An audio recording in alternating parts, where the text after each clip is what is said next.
오늘은 어린이 주일입니다. 동시에 어린이 날이기도 합니다. 오늘 주일, 어린이 주일을 지키며 하나님께서 우리에게 주시는 말씀들을 듣고 그 은혜를 누리기를 소망합니다. 아멘. 제가 우리 교우들에게 늘 강조했던 것은 우리 교회는 어린이 주일보다 어버이 주일을 더 소중하게 여겨야 한다. 늘 강조를 했습니다. 그 이유는 성경의 정신에 따라 사는 사람들이 기독인이잖아요. 기독인이라고 하면 하나님의 말씀, 예수 그리스도의 정신에 따라서 살아가는데 성경을 보면 언제나 중심이 위에 두고 삽니다. 아래 두고 사는 것이 아니고 위를 두고 살고 하나님이 우리의 삶의 중심이고 그리고 우리는 그 하나님의 사랑 속에 사는 사람들이잖아요. 이런 중심이 위라고 하는 게 분명하면 가정의 중심도 부모이기에 그 부모를 중심으로 해서 모든 삶이 이루어져야 한다라고 하는 것을 저는 말씀을 통해 배웠기에 항상 부모가 중심이 되는 그런 가정이 된다 강조를 해왔습니다. 그런데 요즘은 여전히 어버이 주일이 더 중요하다라고 보지만 어린이 주일도 매우 중요한 시기다 이렇게 봅니다. 이유는 몇 가지가 있는데 그 중에 하나가 저출산입니다. 우리 시대가 이제 아이들의 출산이 매우 낮은 경우가 되었고 이건 우리나라뿐만 아니라 독일, 전 유럽이 저출산으로 인해서 어려움을 겪고 있는 것이 현실입니다. 우리는 저출산 시대에 아이를 귀중하게 여겨달라 소리하지 않아도 많은 부모님들은 자녀들을 또는 많은 할아버지 할머니들은 손자 손녀들을 귀하게 여깁니다. 근데 여기에서 제가 귀하게 여겨달라라고 하는 말은 귀하게 여긴다 하는 이 말은 아이들이 귀하게 여기지 말고 여겨라 이런 표현이 아니에요. 아이들을 양육하는 그 모습을 귀하게 여겨달라 이 말입니다. 양육을 귀하게 여겨달라. 왜냐하면 지금 범죄율이 상당히 높아지고 있는데 그 중에 10대의 범죄율과 아동 청소년들의 범죄율이 많이 높아졌습니다. 그것도 잔인하게 잔혹한 면들이 드러나고 있습니다. 이는 아이들이 귀중함을 여김을 받지 않아서 생긴 것이 아니라 아이들을 양육하는 것을 가르치는 것을 얼마나 소중하게 여기는지 이게 없기 때문이라 생각하는 거예요. 그래서 지금 아이들은 모든 가정은 다 소중하게 여깁니다. 그런데 그보다 더 귀중하게 여기는 것은 아이들을 양육하는 것을 그걸 훨씬 더 귀하게 여기고 그걸 잘 해야 한다는 거예요. 그런 측면에서 아이들을 어린이 주일을 소중하게 여겨야 한다 이렇게 말했던 겁니다. 또 다른 하나는 지금 기성세대 우리가 지금 만들어가는 이 세상을 보면 너무 부패했습니다. 정말 두려울 정도로 부패된 사회입니다. 타락했어요. 많은 기독인들이 살고 있지만 기독인들이 오히려 사회에 악영향을 끼치는 경우들이 너무너무 많습니다. 이는 갑자기 이루어진 게 아니에요. 저는 오랜 세월 동안 어른들이 되기 전까지 교회에서 어린 아이들에 대한 교육의 이 소중함을 잊어버리고 살았지는 않았을까? 교육은 긴 세월 동안 이루어지는데 그 긴 세월을 이루어진 이 교육 전체의 교육에 대해서 우리는 얼마나 소중하게 생각했을까? 그래서 오늘 어린이 주일을 소중하게 여겨야 되겠구나. 이런 어린이 주일뿐만 아니라 어린 생명들을 귀하게 그 가르침과 배움을 소중하게 생각해야 되는 그런 시대다라고 생각했던 겁니다. 우리가 있는 이 교회가 저와 여러분들이 아이들을 잘 양육해내는 그런 복된 교회가 되기를 소망합니다. 그런 측면에서 오늘 출애굽기 19장 1절에서 6절의 말씀을 가지고 하나님의 자녀들이라고 하는 제목으로 말씀을 나누려고 합니다. 여러분, 이 본문은 제가 우리 교회에 와서 가장 많이 인용하는 본문 중에 하나입니다. 그렇기 때문에 제 설교를 들었던 사람들은 이 본문이 무엇을 말하는지를 잘 압니다. 너무너무 잘 압니다. 근데 이 본문을 가지고 어린이 주일날 말씀을 드리려고 하는 겁니다.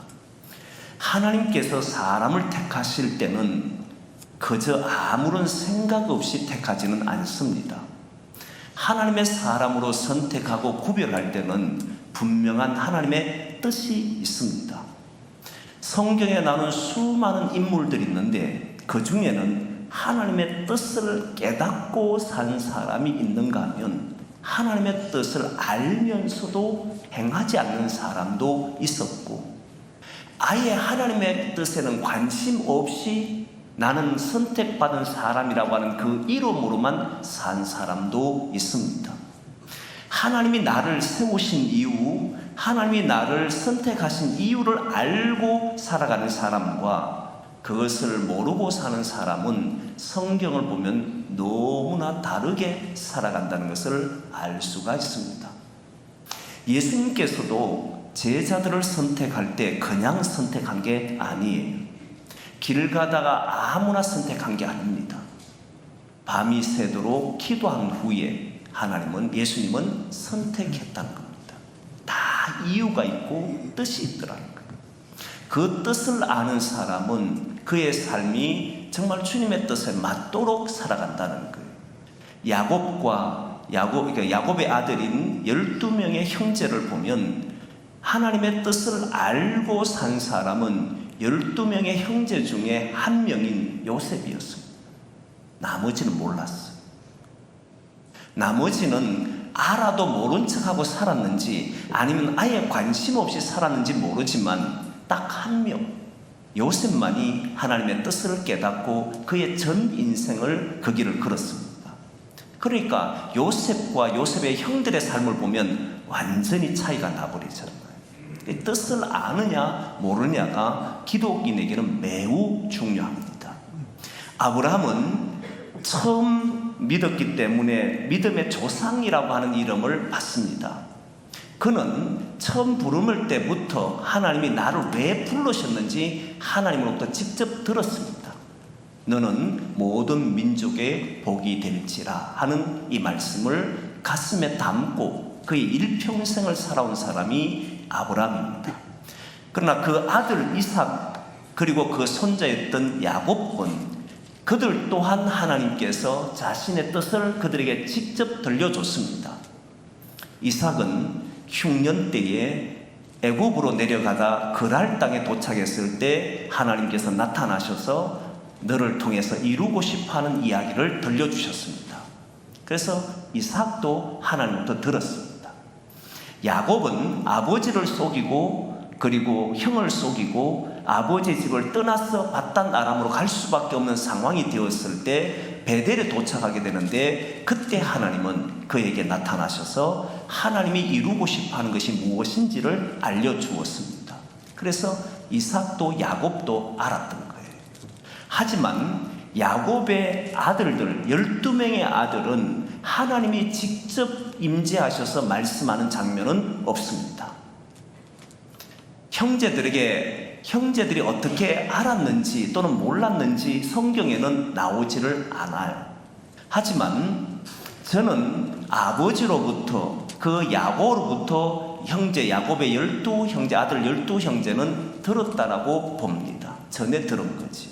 마치 오늘 저와 여러분들이 하나님께서 이 자리에 임재하셔서 누구야 너는 이렇게 살아라고 말하는 것이 아니라 설교를 통해서 말씀을 통해서 우리에게 들려주는 것처럼 아브라함의 아들이었던 이삭, 야곱의 아들이었던 12아들에게는 야곱이 전해주는 것으로 이들은 깨달았다는 거예요. 물론 요셉은 꿈을 꾸면서 알았지만 하나님의 직접적인 음성이 아니라 꿈을 통해서 아버지를 통해서 듣게 됩니다. 그런데 이상한 점은 하나님의 뜻을 알고 사는 자녀가 있는가 하면 모르고 산 사람도 있었다는 겁니다. 저는 오늘 어린이 주일을 맞이해서 오늘 본문을 택한 이유는 바로 여기에 있습니다. 하나님의 뜻을 알고 살아가는 공동체가 되자는 겁니다. 하나님의 뜻을 모른 채 그냥 신앙생활하고 교회 예배 드리는 것으로 자기의 모든 것을 했는 것처럼 생각하지 말고 하나님이 오늘 우리에게 무엇을 원하시는가 그 뜻을 알고 오늘 그것을 위해 기도하고 우리의 삶에 나가기를 원해서 이 본문을 택한 겁니다. 이 본문은요, 모세가 이스라엘 백성들을 430년 동안 애굽의 노예로 있을 때, 종으로 있을 때 하나님의 명령에 의해서 이스라엘 백성들을 애굽에서 건져냅니다. 그런데 건져내서 3개월 만에 도착한 곳이 시내산이라는 곳에 도착합니다. 거기에 올라가서 하나님의 음성을 듣는데 하나님의 말씀하시는 듣는 내용이 오늘 출애굽기 19장부터 시작해서 민수기 10장까지 긴 내용을 시내산에서 1년 가까이 지내면서 들었던 겁니다. 그 내용의 출발점이 출애굽기 19장입니다. 그런데 저는 이 본문을 보면서 특히 의아했던 부분들이 무엇이냐면 분명히 이스라엘 백성들을 이끌고 가나안 땅에 가는 길은 가장 빠른 길이 있었습니다. 그 길은 블레셋 땅으로 통하는 길입니다. 성경도 그것을 이야기합니다. 출애굽기 13장 17절에 보면 그 길이 가까울지라도 하나님이 이렇게 말해요.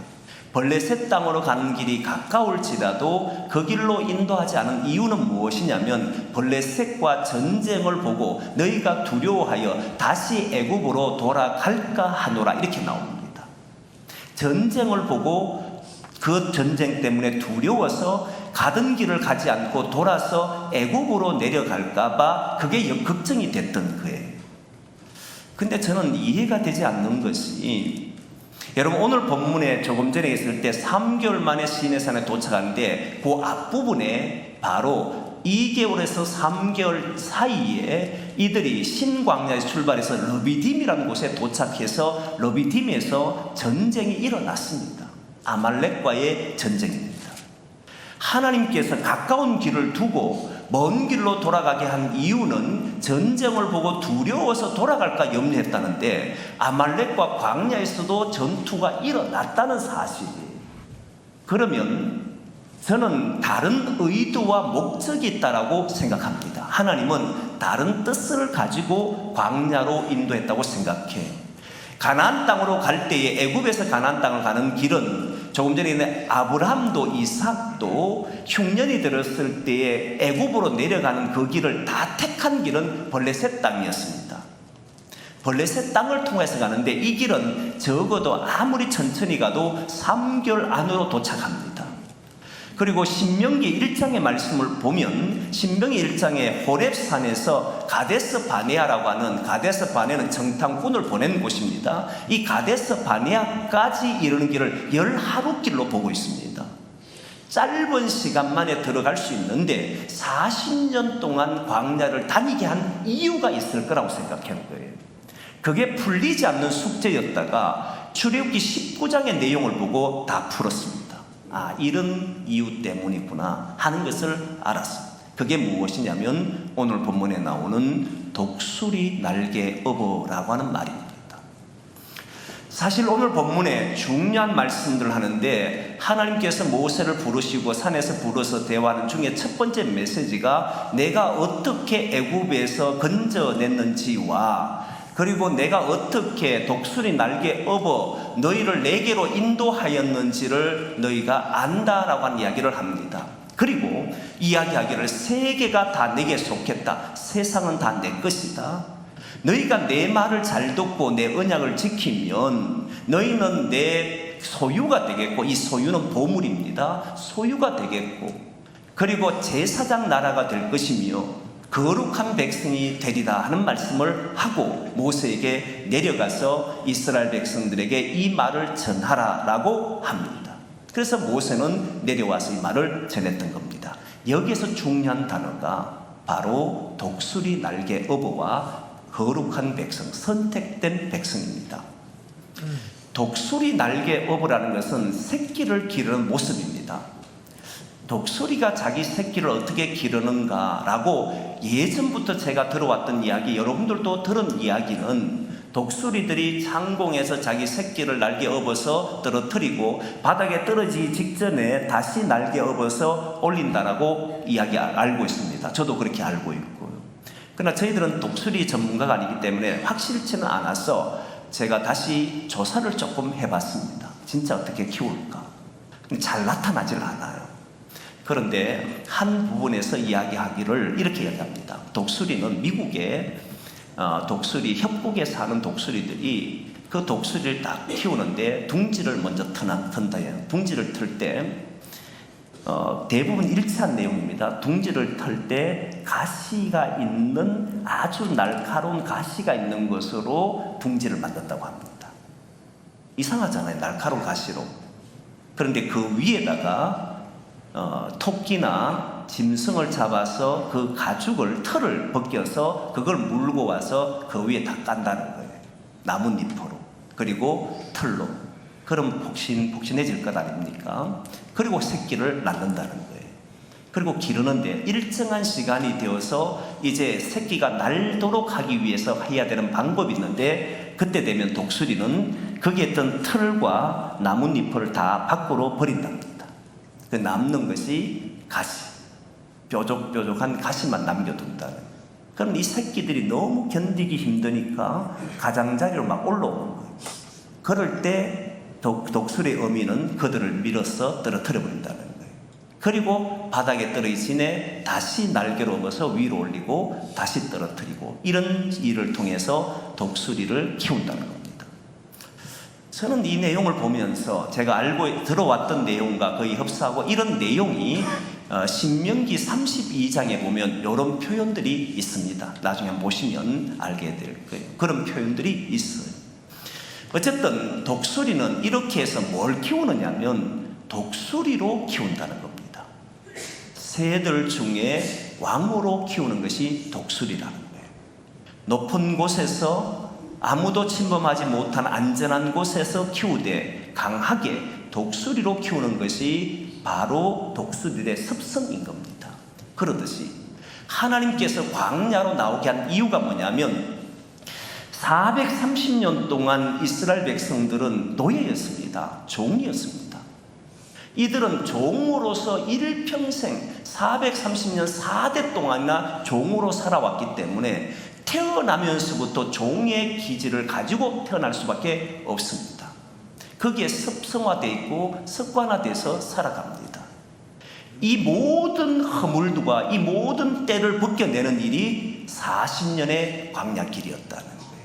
40년의 광야를 통해서 하나님은 그 백성들, 하나님이 택한 백성들, 거룩한 백성들을 하나님의 자녀들로 기르시고 계셨다는 거예요. 아멘. 양육하셨다.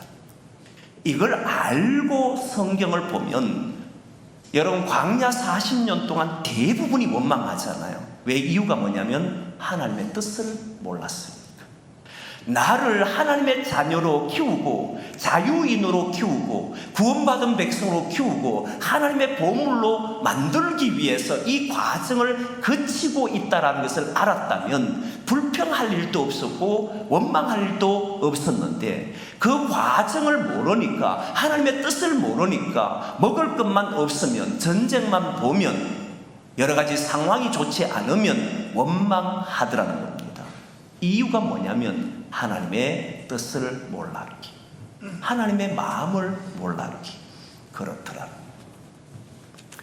그래서 오늘 처음에 시작할 때 우리가 하나님의 뜻을 아는 사람과 뜻을 모르는 사람들의 삶의 차이는 나타난다 했는데, 광야에서 원망을 하고 사느냐, 모세와 여호수아와 갈렙처럼 담대하게 자신의 미래를 향해 걸어가느냐, 이 차이로 나타나더라는 겁니다. 하나님의 뜻을 아는 사람들은 주어진 삶의 환경이 어떠하든지 거기에서 하나님의 역사를 보려고 할 것이고, 하나님의 뜻을 아는 사람들은 뒤로 물러섬이 아니라 오히려 담대하게 주의 길을 걸어가는 사람이 되는 줄 믿습니다. 그것을 우리 자녀들을 위해서 하자. 우리 교회가 하나님의 뜻을 아는 교회가 되자는 거예요. 하나님의 뜻은 크게 큰 뜻은, 하나님의 가장 큰 뜻은 구원입니다. 하나님의 나라예요. 하나님이 우리에게 주고 싶은 것은 다른 게 없습니다. 하나님의 나라를 이루기를 원하십니다. 여러분, 하나님께서 우리에게는 구원받은 백성으로, 죄의 종으로, 어둠의 자녀로 살기를 원치 않고 자유인으로 그 기쁨과 평안 가운데, 억압 가운데 사는 것이 아니라 주님의 은혜 가운데 사는 이런 자유와 기쁨이 있는 삶을 살기를 원하는 것이 하나님의 가장 큰 뜻이라는 사실을 잊지 말아야 합니다. 저와 여러분은 이미 이루신 예수 그리스도가 십자가 지시고 부활하심으로 이 나라를 우리에게 보여주셨는 이 일을 이제 우리가 해내야 하는 겁니다. 교회는 다른 이유로 모일 수가 없습니다. 교회는 여기가 하나님 나라 되도록 눈물과 아픔이 있는 것이 아니라 기쁨과 평안이 있는 곳이 되도록 해내야 합니다. 그게 하나님의 뜻이니까, 우리를 부르신 이유니까 그걸 해야 한다는 거예요. 그리고 또 하나 중요한 일은, 사명은 바로 이 어린 생명들을 잘 양육하는 것이라고 생각합니다. 오늘 본문에처럼 하나님은 40년의 길 동안 자기 자녀들, 백성들을 하나님의 백성으로서 양육하기 위해 40년의 긴 험한 길을 걷게 하셨다는 거예요. 저는 우리 교회 성도님들이, 저와 함께 신앙하는 사람들이 우리 교회에 자라는 사람들, 어린 생명들, 우리 교회 학생들, 아이들을 자기의 자녀로 생각해야 한다고 생각합니다. 여러분, 자기의 자녀를 양육하는 게 결코 쉽지 않습니다. 남의 자녀는 키우면요, 인자하게 말을 해요. 근데 자기 자녀를 키우면요, 속이 상해서 험한 말 많이 합니다. 저는 그게 이해가 안 돼요. 그런데 왜 그러냐면 내 새끼라는 생각 때문에 그렇습니다. 내 새끼라는 생각은 가져야 하되 이 자녀는 하나님의 자녀라는 것을 잊지 말아야 합니다. 저는 우리 교회가 내가 낳은 자녀는 아니지만 우리 교회에 자란 아이들은 모두 하나님의 자녀인 줄을 받아들여야 하고, 그 자녀들을 잘 양육해서 이 사회에 배출을 해내야 한다고 저는 믿습니다. 그게 하나님이 이 어린이 주일날 우리 교회에게 주는 귀중한 사명이라고 생각합니다. 양육을 잘해내는 교회. 내 새끼는 아닐지라도 하나님의 자녀인 줄을 믿고 그 하나님의 자녀로 양육해낼 수 있는 교회가 하나님의 뜻을 아는 교회라고 생각합니다. 그 일에 저와 여러분의 힘을 합쳐야 합니다. 어떤 이는 이렇게 생각할지를 잘 모르겠습니다. 저는 아이들과 토요일 날 대화학교도 하고 축구교실도 합니다. 조만간에 또 우리 아이들하고 또 야구장 갑니다. 그러면 목사가 왜 그런 일을 하느냐라고 생각하는 분이 있을지는 모르지만, 저는 우리 교우들이 함께 내 새끼인 것처럼 하나님의 자녀인 줄 알고 잘 양육하는 일에 힘을 다해야 합니다. 아이들을 양육하는 데 관심을 가지는 교회, 저는 하나님의 뜻을 이루는 교회라고 생각합니다. 이 사회를 보면 이 사회가 매우 부패했고 앞으로 사회가 어떻게 될까라고 하는 두려움마저 드는 세상입니다.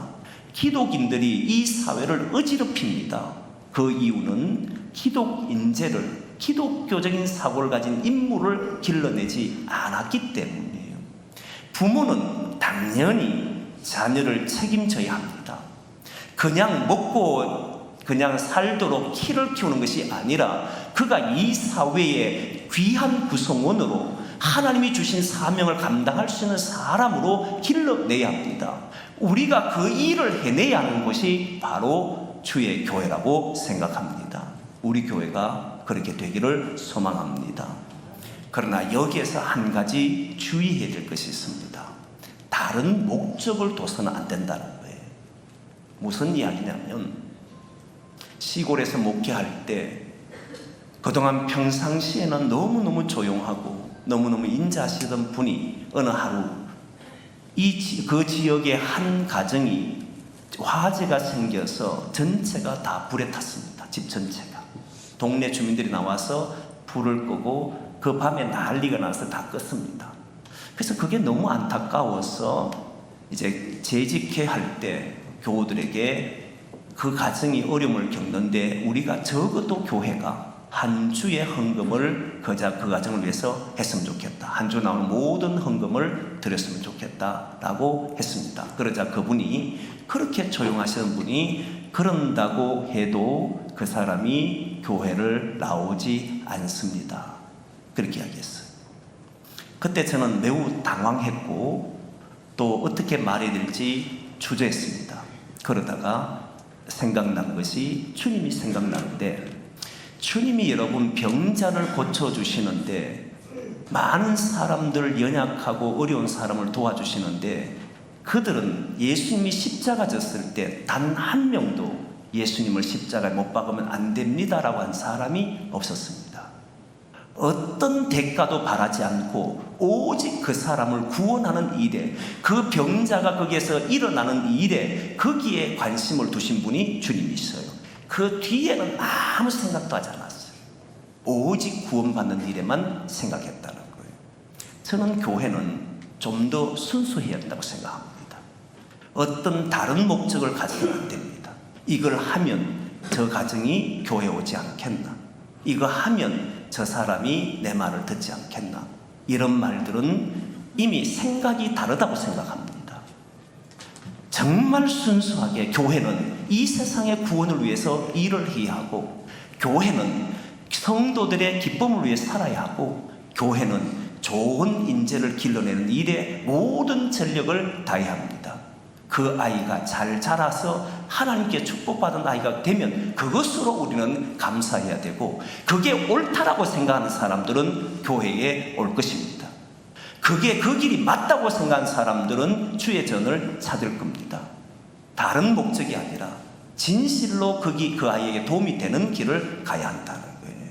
우리 교회 그렇게 되기를 소망합니다. 그리고 마지막 하나, 사랑하는 성도 여러분, 양육은 긴 세월이 필요합니다. 교육을 해보신 분들은 알지만 한 인간을 정말 건강한 사람으로 키우는 것은 단시간 내에 이루어지는 것은 없습니다. 긴 시간을 통해서 함께 힘을 모아야만 되는 일입니다. 물론 삶을 살다 보면 짧게 해결되는 문제도 있습니다. 그러나 인간을 멋지게 키우는 일은 단시간 내에 결코 이루어지지 않습니다. 기다려야 하고, 어려울 때 또는 여러 가지 힘들 때 견뎌내야 하는 그런 것이 바로 양육입니다. 여러분, 교육하다가 우리 교회가 한 생명을 기르는데 20년, 30년, 그래서 그들이 나중에 자라서 이 사회의 귀한 구성원이 될 때까지 저는 우리 교우들이 함께 기도해주고, 함께 응원해주고, 함께 격려하고, 함께 관심을 가지고 모든 일에 같이 마음을 모아서 할 수 있는 교회가 저와 여러분이 있는 교회가 되기를 원합니다. 어린이 주일, 이 주일 아침에 저와 여러분들은 어린이에 대한 생각을 가지고, 그래, 하나님의 자녀들을 위해서 나는 기도하겠노라, 나는 하나님의 자녀들을 위해서 내 마음을 내어주겠노라, 그렇게 하며 우리가 살아가기를 소망합니다. 기도하겠습니다.